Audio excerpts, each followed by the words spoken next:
Hello everyone, welcome back to my YouTube channel. So today we are talking about all about UGC NET exam कि UGC NET exam क्या है, क्या qualification है, कौन कौन से एग्जाम पैटर्न होते हैं, क्या इसकी मार्किंग है, सब कुछ। तो सबसे पहले जानेंगे यूजीसी नेट एग्जाम की फुल फॉर्म क्या है। नेशनल एलिजिबिलिटी टेस्ट, जो कि एक क्वालिफाइंग टेस्ट है फॉर द असिस्टेंट प्रोफेसर। अब हम बात करते हैं कि इसका जो एग्जाम पैटर्न है वो क्या है। तो यूजीसी नेट एग्जाम का जो पैटर्न है वो दो पेपर्स होते हैं, paper 1 and paper 2। Paper 1 general paper होता है जो कि सबके लिए होता है, और पेपर 2 होता है सब्जेक्ट स्पेसिफिक, जिसका जो सब्जेक्ट होता है, जो मास्टर्स में सब्जेक्ट होता है उसके रिगार्डिंग जो भी सब्जेक्ट होता है वो। अब इसमें जो मार्किंग स्कीम है वो क्या होती है। तो हर एक क्वेश्चन के लिए आपको 2 नंबर्स मिलते हैं, प्लस इसमें कोई भी नेगेटिव मार्किंग नहीं है, जो कि एक प्लस पॉइंट है कि आप सारे क्वेश्चन अटेम्प्ट कर सकते हो। जो नंबर ऑफ क्वेश्चन है वो इंक्रीज कर सकते हो, प्लस नंबर ऑफ आंसर्स जो है वो इंक्रीज कर सकते हो। अब थर्ड आते हैं कि कौन कौन एलिजिबल है, कौन कौन इस एग्जाम को दे सकता है। तो जो भी कैंडिडेट मास्टर्स कर रहा है या फिर मास्टर्स कंप्लीट कर लिए है वो इसमें एग्जाम दे सकता है। लाइक अगर कोई भी कैंडिडेट या कोई भी स्टूडेंट मास्टर्स के फर्स्ट सेमेस्टर में, देन ही और she can be eligible for this exam. Masters के लास्ट सेमेस्टर में भी तभी। और अगर किसी की डन हो चुकी है मास्टर्स, अगर उसने 55% विद दैट सब्जेक्ट क्लियर कर रखा है नेट एग्जाम, और 55% उनके लिए है जिनकी कैटेगरीज होती है, प्लस 60% होना चाहिए उसके लिए, देन आप एलिजिबल हो इस एग्जाम को देने के लिए। अब हम बात करते हैं कि what are the opportunities you will get after the clearing UGC NET exam. तो सबसे पहले आप जानते हो असिस्टेंट प्रोफेसर के लिए आप एलिजिबल हो, सिर्फ एलिजिबल होते हैं, आपको परमानेंट जॉब नहीं मिलती, सिर्फ आप एलिजिबल हो। देन उसके बाद आपको अलग से एग्जाम देना पड़ता है, जहाँ पे वैकेंसीज निकलते हैं, इंटरव्यू देना पड़ता है, तब जाके आप जॉब लेते हो। ये सिर्फ क्वालिफाइंग टेस्ट है या फिर एग्जाम है।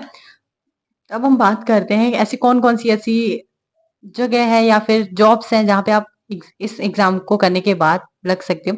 सबसे पहले असिस्टेंट प्रोफेसर। सेकंड, आप अगर पीजीटी की तैयारी कर रहे हो, like government PGT, PRT, TGT. PRT TGT में इसका कोई रोल नहीं होता है, लेकिन जो भी कैंडिडेट्स पीजीटी की तैयारी कर रहे हैं, तो उसमें जो सिलेबस आपने नेट में पढ़ा होता है वही सारा का सारा आपका पीजीटी में भी आता है। तो आपकी साथ साथ एक और एग्जाम की प्रिपरेशन हो जाती है। देन अगर आप आरआरबी लाइक बैंकिंग में जा रहे हो, तो बैंकिंग के जितनी भी, क्योंकि आपने पढ़ा होता है सब कुछ, और आरआरबी के एग्जाम्स में भी आपको हेल्प करता है।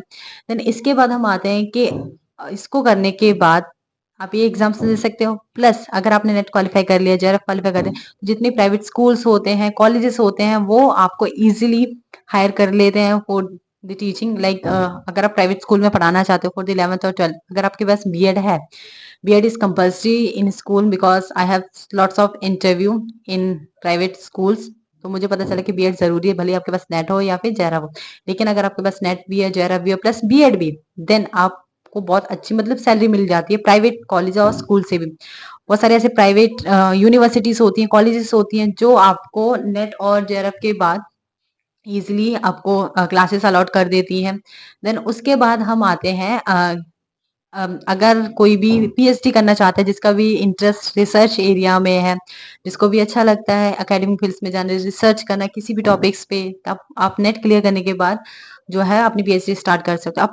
अब इसमें नेट में भी क्या 3 क्राइटेरिया होते हैं कि अगर आप एग्जाम पास करते हो, only PhD, net and JRF. Only PhD में क्या होता है, थोड़े कम मार्क्स से आपका सिलेक्शन होते हैं। देन नेट में थोड़े उससे ज्यादा मार्क्स चाहिए होते हैं, जेआरएफ के लिए उससे भी ज्यादा मार्क्स चाहिए होते हैं। तो नेट और पीएच जेआरएफ के बाद आप पीएचडी में एनरोल कर सकते हो, लेकिन पीएचडी ओनली वाले भी उसमें एनरोल कर सकते हैं। बट डिफरेंस आता है सिर्फ स्टाइफन का, जो कि उसके लिए अलग से वीडियो होगा।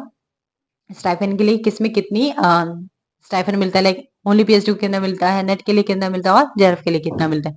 अब हम आते हैं कि ये तो हो गया कि जो कॉलेजेस हो गए, स्कूल्स हो गए, बट क्या हम प्राइवेट कंपनीज में या फिर जो बड़ी बड़ी कंपनीज होती हैं उनमें भी अप्लाई कर सकते हैं या फिर नहीं कर सकते। तो ऐसी बहुत बड़ी बड़ी कंपनीज हैं जो आपको हायर कर सकती हैं आफ्टर क्लियरिंग नेट और जेआरएफ एग्जाम, लाइक भेल होगी, सेल होगी, बहुत बड़ी बड़ी जो कंपनीज हैं जो आपको इजिली ले सकते हैं। अब हम बात करते हैं क्या इस एग्जाम को क्लियर करना इजी है, लाइक टफेस्ट एग्जाम है, या कुछ ऐसे कैंडिडेट्स होते हैं जिनका 4 5 6 बार, एक भी बार में नेट क्लियर नहीं होता है, किसी का जेआरएफ क्लियर नहीं होता है। तो सबसे ज्यादा इंपॉर्टेंट चीज आपकी जो स्ट्रेटेजी है इस एग्जाम को क्रैक करने की, वो क्या है। अगर आपकी स्ट्रेटेजी एकदम सही है, सटीक है, तो आप इस एग्जाम को विद इन 6 मंथ और 1 ईयर में कंप्लीट कर सकते हैं, क्योंकि इसमें जो पेपर 2 का सिलेबस होता है वो वही होता है जो आपने 10 11 12 मास्टर्स और ग्रेजुएशन पढ़ा होता है। तो आपको एक आइडिया लग जाता है कौन कौन से टॉपिक्स हैं, कंसेप्ट हैं। बस आपको ट्रिक आनी चाहिए कि उन क्वेश्चंस को कैसे हैंडल करना है, कैसे समझना है, कैसे एनालाइज करना है। और जो पेपर 1 की बात करें तो पेपर 1 थोड़ा-सा अलग होता है, जिसमें कुछ ऐसे टॉपिक्स होते हैं, जनरल टॉपिक्स होते हैं जो आपको मतलब आते हैं, अगर आप थोड़े से पढ़ोगे वो कर लो। तो ये था सारा का सारा यूजीसी नेट एग्जाम के बारे में, लाइक यूजीसी नेट एग्जाम क्या है, कौन-कौन क्वालिफिकेशन क्या है, कौन से आपको जॉब मिल सकती है, आप क्या कर सकते हो।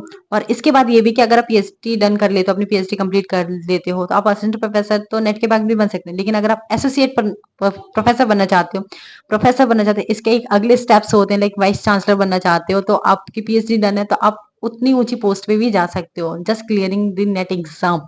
सो ये सारे बेनिफिट्स थे और ये सारी डिटेल्स थी यूजीसी नेट एग्जाम के बारे में। और अगर आपको ये वीडियो यूजफुल लगती है, इन्फॉर्मेटिव लगती है, तो please do like and subscribe my channel. Thank you so much.